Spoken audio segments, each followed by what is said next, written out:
Yeah.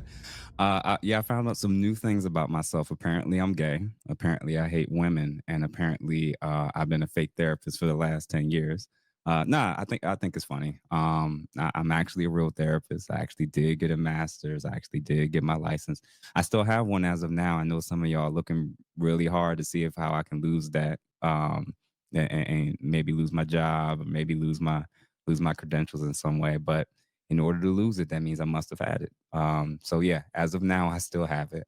But now I've been rocking in the space of mental health for a little over a decade. Worked for prisons, for schools, and now for the largest mental health nonprofit in the city of Philadelphia. Excellent, man. Excellent resume, man. And it's sad that people are coming to destroy you when you're simply just trying to speak the truth.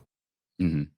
And I think what people fear mostly uh, is that your truths or your position is coming from expertise, not just the typical opinion that most people have in this space. Your position is actually coming from, it's backed by studies. You have your own uh, realm of material that you can gather a lot of these points and substantiate from, rather than just what everybody else typically do, just jump on Google. Now you Hmm. actually out here in the trenches dealing with hundreds and hundreds of people in the space that have these issues. Yeah, yeah. It is what it is. I knew I've lived. I mean, I'm on the internet like everybody else, so I've seen what happens whenever someone speaks out for good or bad reasons. I know that there's going to be two camps: those that huddle behind you and say we like what this message is, and then those who viscerally want to react poorly to it. In this scenario, I have a few agendas in mind, and things that I haven't said to my audience yet on my platform. But when I do, I'll let people know a lot more of what I'm trying to do and why. But the main focus is getting men and women, in each of us, to better understand each other, and to learn things that potentially we didn't really realize. I appreciate that. So I'm gonna go ahead and jump right into it because I don't like to hold up. You know what I'm saying? I got some questions for you, Mm, and I'm gonna go ahead and start throwing them. But we're gonna jump into masculinity and double standards. So my yeah. question to you is, and we're talking about toxic masculinity. Why Mm. is it why is it socially acceptable for women to shame toxic masculinity, but not for men to challenge toxic femininity? Mm. So for starters, I actually will say one of my main reasons for doing this is to take back control of our lexicon and our language and our words and our speech. I think that there's been a group that's been pretty nefarious and very effective of being able to control what we're allowed to say publicly in workspaces and just even amongst our friends and family. The starting point, this concept of toxic masculinity and toxic femininity, it does not exist, and I'm rocking against that concept because it's an oxymoron. In order for something to be masculine and in order for something to be feminine, these are considered positive attributes. In order to protect, in order to provide, in order to nurture, and in order to care, those are the signs, and reflections of somebody that's being masculine and or being feminine. These are positive things. So individuals that will take something that is positive and call it a toxic version of it, there's no such thing. If anything, that's like saying a stupid genius. Like either they're stupid or they're a genius. Toxic is just what human beings can be, men or women. But when they're being toxic, they're not being masculine. When they're being toxic, they're not being feminine. So just even that concept alone is like I'm not buying that narrative no more. I'm not buying that lexicon. I'm not using those words. Toxic masculinity and toxic femininity do not exist. They do not go hand in hand.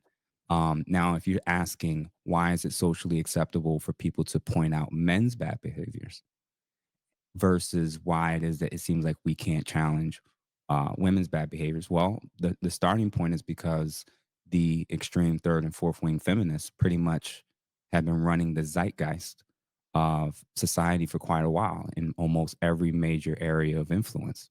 What is School. that? Zeitgeist. What does that mean? Um, Actually, I'll use a better word. They are running they've pretty much built the mental matrix of what we're allowed to do in society, what we're allowed to say, what we're allowed to do, how we're allowed to feel, and even what we're allowed to believe in. So the third and fourth wing feminists have become so powerful and so effective. Whenever people point out things that women are doing that's wrong, they already have their go-to words to kind of shut you down, shame you. And if that's not enough, they'll go through the long list of things. You'll start recognizing the pattern. They'll start with calling you a misogynist. They'll start coming for your sexuality. Then they'll start coming for your relationship if you have one.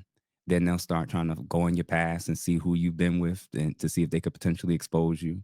Then, if that's not enough to shut you down, then they want to find out what your credentials are.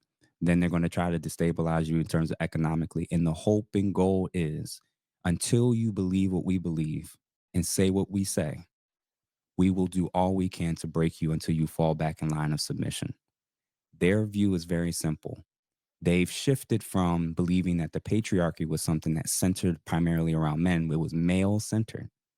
And they moved men out of there. Instead, you know what? They're centered both of us. They said, no, no, no, no, no. Now it's our. We want things to be centered around female viewpoints, female communication, female styles of communication, and female understandings of how to view these things. You live in a functional cultural matriarchy like that. Whenever you point out anything that women are doing wrong, now the impulse is not they could actually be doing something wrong. The impulse is he hates women. So I'm trying to get the audience now to start to catch what's been going on and what's been dominating our fields for the last two generations. It was creeping in the college levels, and it's seeped all the way down to the elementary levels. It's in the HR departments. It's everywhere. We're so deep in it that it's almost like trying to see air. It's everywhere. So my goal is actually not to hate women or to prop men and say men need to be back in the center role. My job is actually to get us to a place where we can appropriately identify good and bad behaviors within both sexes and not allow those that only want to focus on things being negative that exists within the male population. I'm one of those people that's like, no, we got to get somewhere back in the middle because if we swing from everything's about men to now everything's about women, the goal of correcting this stuff is not to swing back to everything's about men again. My belief is that that issue is probably how we ended up with this issue. So my lens is there is toxic men, there is toxic women, and if and when people, when you point it out, people try to trick you into saying, "Well, you can't say that because do you hate women or are you misogynist or so women aren't allowed to this or no, no, no, no, no. Either what you're doing is right or wrong, and your gender is secondary to what the primary issue is." And leave it at that. And if they won't reconcile that, if they won't accept that, you run as far as you can away from people like that. And there are men and women that espouse that form of feminism where women are now central, where women are now held to a level where they're beyond reproach and can't be corrected. I'm I'm basically shaking the paradigm and kind of messing with the algorithm a little bit in hopes to kind of get us to a much more balanced view. Ah, that's excellent because, and that's what I kind of thought. That it's crazy that you say that the reason why they're pushing it all the way to, making everything centered around feelings and catering to the women is because the problem used to be, okay, everything should be circled and centered around the men. And instead of just shifting the middle where it's even, everything over to our side Yeah. and then push somebody to look the other way while we're and try to come in, we're gonna tear him down. Yeah.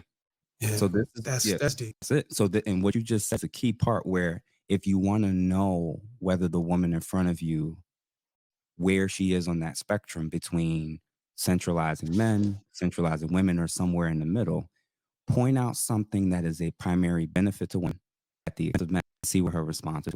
And once you know this and send it out, you'll realize how much energy to expend in interactions and exchanges with them. So when I said what I said in that interview with the ladies on my truth, sharing my truth podcast, listing the laundry list of things that primarily in men, and it's usually a benefit to women. The women that said we don't care, that's y'all issue. There's nothing talking about paternity fraud. What's the purpose of changing that? Now you know where she is. Now you're learning sooner where they stand. Now all you got to do is respond accordingly. You know what? You got it. Because now you know she's not at a place of seeing the value of your humanity as a man. She's a spot where because of Marxism, because of what I was taught, because of what I was indoctrinated or to believe, you women can't point out wrong with me or women. You like to think that the only one who had this position were women who were projecting, had traumatic experiences, and it Hmm. impacted their makeup and how they see things. But then I started to learn that it's not just those women. It's actually women that are coming out learning this Hmm. stuff, and embracing it, and they never even try to see who they really are. But then Hmm. they just learn the position because of perhaps maybe who they inspired by. Yeah. Yeah. I think a lot of grown adults believe that those women were the blue haired women with, always protesting Yeah, something. And what we realized and turned out was like, no, there's aspects of this belief system that's kind of ingrained in a lot of us. Men, boys, and girls are being taught to this way. And for example, when you're a really, really, really young boy, and you have a negative physical relation with a girl, where she puts her hands on you, she pushes you, and you go to retaliate, what they teach you? Don't put your hands on put her. hands on a woman. All right. The issue with it, that's right. Don't do it. But the issue is that sides have been taught. One side's allowed to be a little bit more of an aggressor in this area, and the other side has to just accept and take it. Now, when this boy and girl grows up, extrapolate that over society. You now have a group that functionally feels you can't say this to me. You can't ask this for me.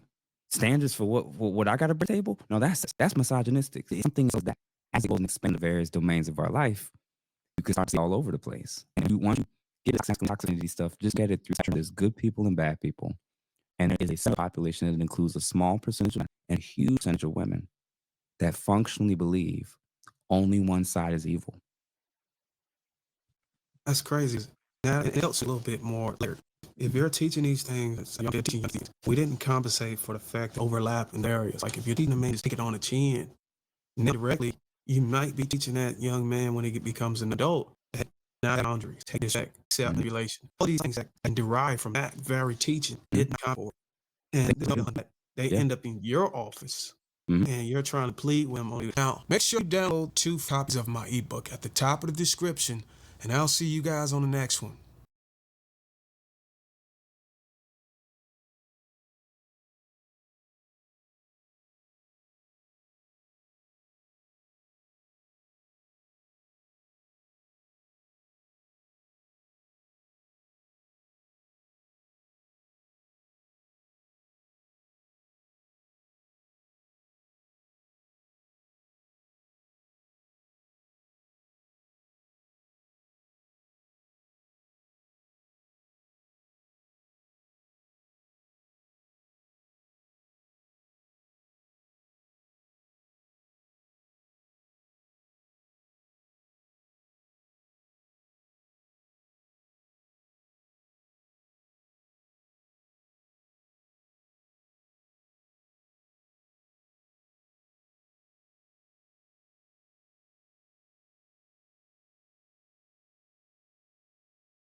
I make this shit look easy. I make this shit look easy.